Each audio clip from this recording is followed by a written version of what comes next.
সমিতা বলছি, প্রথম প্রশ্ন যেটা যে আপনি নিশ্চয়ই মনে থাকবে বামফ্রন্ট আমলে আমরি বলে যে হাসপাতালটা ছিল, আর আপনার ওই ইয়েতে গড়িয়াহাটের পরে ব্রিজটা যে ঢাকুরিয়া ব্রিজের নিচে, তো সেই হাসপাতালে বহু মানুষ মারা গেছিলেন, অগ্নিকাণ্ড ঘটেছিল সেই সময়। এবং সেই সময় মুখ্যমন্ত্রী মমতা ব্যানার্জি ছিলেন বিরোধী দলে, এবং তিনি রীতিমতো বলেছিলেন যে আমরা সরকারে এলে এই ব্যবস্থা, এই যে নির্বাপন যে ব্যবস্থা, এটাকে আমরা ভালো করব।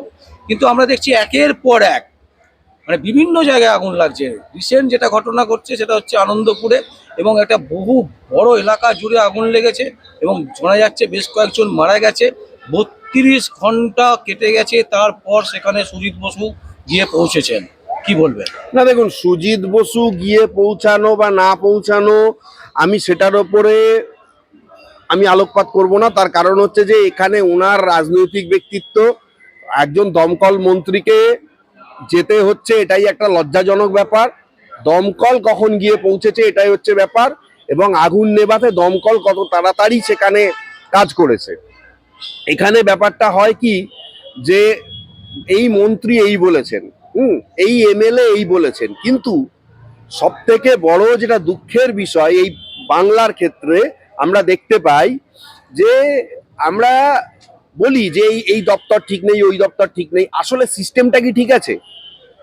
আমি মন্ত্রীকে এখানে দোষারোপ করব না। আপনি এই আনন্দপুরে আগুনের কথা বললেন, এই হাইকোর্টে এই টেম্পল চেম্বারে আপনি জানেন 6-7 মাস আগে কি মানে বিভৎস আগুন লেগেছিল, এবং সেখানে এসে দমকল, সেখানেও প্রায় 40 মিনিট পরে এসে দমকল পৌঁছেছে।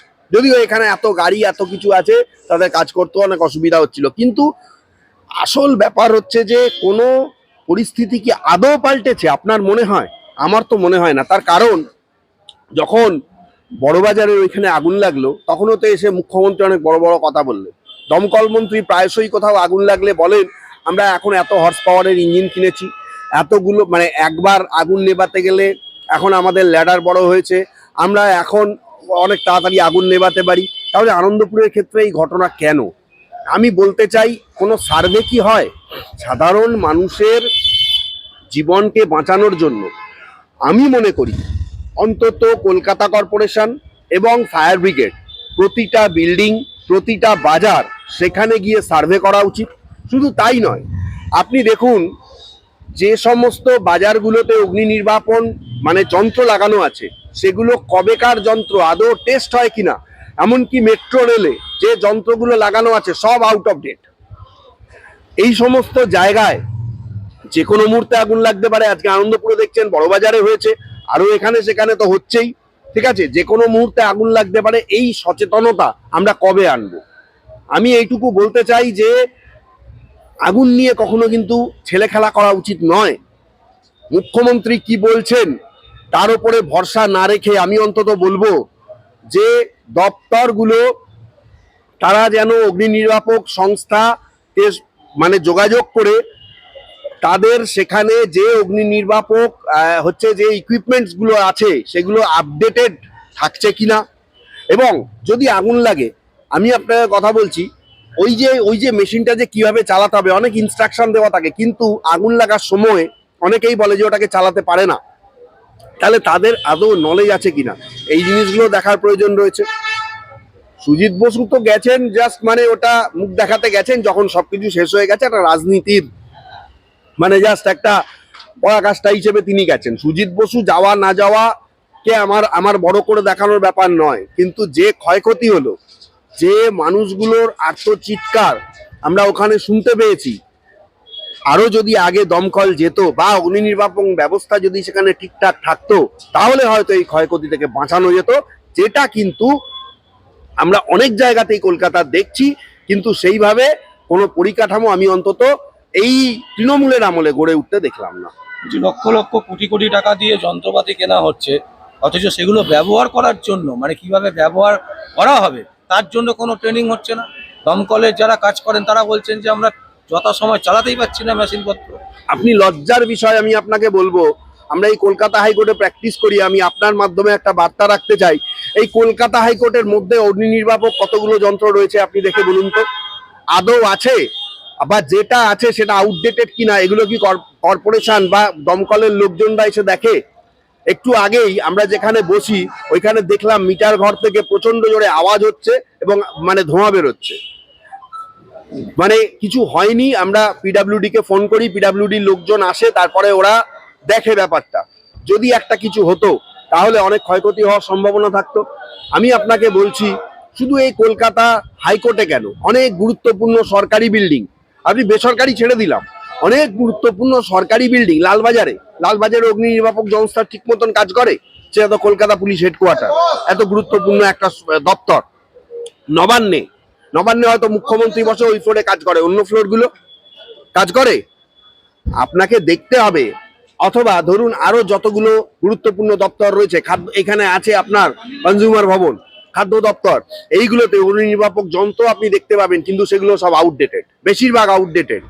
আমি তো যখন এই সমস্ত কোনো কারণে যাই, বা কলকাতা কর্পোরেশন, সেখানেও এরকম আউটডেটেড। তাহলে গুরুত্বপূর্ণ বিল্ডিং গুলোতে যদি কোনো কারণে আগুন লেগে যায়, তাহলে সেক্ষেত্রে কত বড় ক্ষতি হতে পারে। কেন রেগুলার চেকিং হবে না? কেন কড়াকড়ি থাকবে না?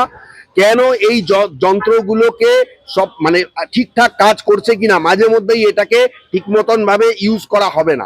আমি শুধু এইটাই ভাবতে পারি না যে সরকার সবকিছু নিয়ে ছেলেখেলা করে, মানুষের জীবন নিয়ে ছেলেখেলা করে, কিন্তু এত বড় একটা দপ্তর, এত বড় একটা গুরুত্বপূর্ণ মানে বিষয়, সেই বিষয়টাকে নিয়েও সরকার এইভাবে ফেলে রেখে দিয়েছে।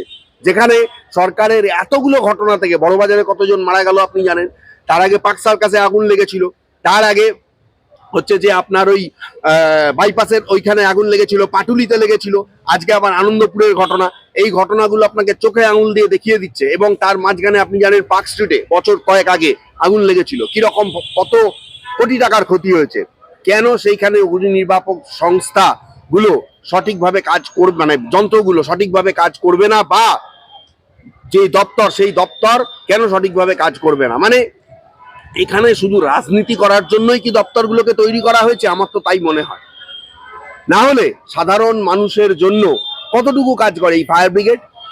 তাদেরকে ফোন করলে তারা এমন টাইমে এসে উপস্থিত হয়, ততক্ষণে অর্ধেক আগুনে জ্বলে গেছে। অনেক সময় তারা জল নিয়ে আসতে পারে না, অনেক সময় কি বলে যে ওখান থেকে জলের ব্যবস্থা করতে হবে। এইসব করতে করতে মানুষের সম্পত্তি পুড়ে যায়। অনেক ঘটনা আমরাও দেখেছি। আলিপুর কোর্টে একবার লেগেছিল, বলছে এখানে জল পাওয়া যাচ্ছে না, অনেক পরে এসেছে, অনেক ফাইল একটা ইয়েতে তখন পুড়ে গেছে জজ কোর্টে।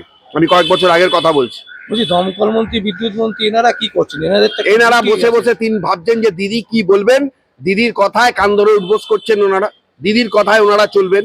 ওনার দপ্তরে কি হলো, কটা মানুষ মরে গেল, সেই সব নিয়ে দিদিরও কোনো হুঁশজ্ঞান নেই, আর তাদেরও কোনো হুঁশজ্ঞান নেই। কিভাবে ভোটটা পাওয়া যায়, সামনে 26-এর ভোট আসছে, চিটিংবাজি করে কিভাবে আবার মন্ত্রিত্বটাকে রাখা যায়, স্টুডেন্ট মানে চাকরিগুলোকে খাওয়া যায়, ঠিক আছে, এবং হচ্ছে যে কিভাবে আরো কম লোক রেখে সেই পয়সাগুলোকে আত্মসাৎ করা যায়, এগুলোই চিন্তা ভাবনা করছে। আর সাধারণ মানুষ মরে গেলেও তাদের কিছু না, আর সাধারণ মানুষ যদি বেঁচে থাকে তাহলেও যদি আত্মরা হয়ে যায় তাতেও তাদের কিছু নয়। তারা বলে আমরা চেষ্টা করেছি। আচ্ছা শ্রমিকরা, একটা জিনিস মনে হয় না যে দমকল মন্ত্রী যে করা হয়েছে সুজিত বসুকে, মানে এরকম একটা গুরুত্বপূর্ণ দপ্তর, ওনার কোনো অভিজ্ঞতা আছে এই দমকল সংক্রান্ত বিষয়? না, এখানে তো কোনো, আমাদের দেশে দাদা এইখানে বললে তাহলে এখন একটা কথা বললে অনেক কথাই বলতে হয়। আমাদের দেশে রাজনীতি যারা করেন, আমি সত্যি কথা বলছি, তাদের সেই সাবজেক্ট সম্বন্ধে কতটুকু অভিজ্ঞতা আছে সেটা তাহলে মানে তাদেরকে জিজ্ঞেস করে তাহলে দেখা উচিত। যে কোনো মন্ত্রী আপনি বলুন, আমি যদি বলি স্মৃতি ইরানিকে কেউ মানে শিক্ষামন্ত্রী বানিয়েছিল। স্মৃতি ইরানির কতটুকু শিক্ষা সম্বন্ধে নলেজ, এই নিয়ে অনেক প্রশ্ন উঠেছিল, এবং কারণ তিনি বহু জায়গায় বহু ভুলভাল কথাবার্তা বলেছিলেন, এবং সাধারণ প্রশ্নের উত্তরও তিনি ভুলভাল দিয়েছিলেন। এমনকি হিন্দিটাও তিনি ঠিক মতন বলতে পারেননি, ইংলিশও বলতে পারেননি। সুতরাং এইরকম একজন ব্যক্তিকে দেশের শাসক দল তাকে কোনো এক সময় শিক্ষামন্ত্রী বানিয়েছিল। আমাদের দেশে মানুষের ওপর টুপি পরানোর জন্য এই ধরনের অযোগ্য, অশিক্ষিত, চিটিংবাজ লোককে বসানো হয় মন্ত্রিত্বের পদে। এই প্রশ্নটা মানে কি বলুন তো, এটা শুধু এই প্রশ্নটা হচ্ছে যে কেন এই ঘটনা, তার কারণ হচ্ছে যে সাধারণ মানুষ পলিটিক্স থেকে মুখ ঘুরিয়ে থাকে, ভালো ভদ্র মানুষ পলিটিক্স থেকে মুখ ঘুরিয়ে থাকে, যার জন্য আজকে চোর চিটিংবাজরা পলিটিক্সে মাথার ওপরে নাচছে। আজকে যদি একজন ভালো মানুষ, তিনি যদি পলিটিক্সে আসেন, একজন সৎ মানুষ তিনি যদি পলিটিক্সে আসেন, তাকে তার আশেপাশের লোকজনরা টিকতে দেবে না।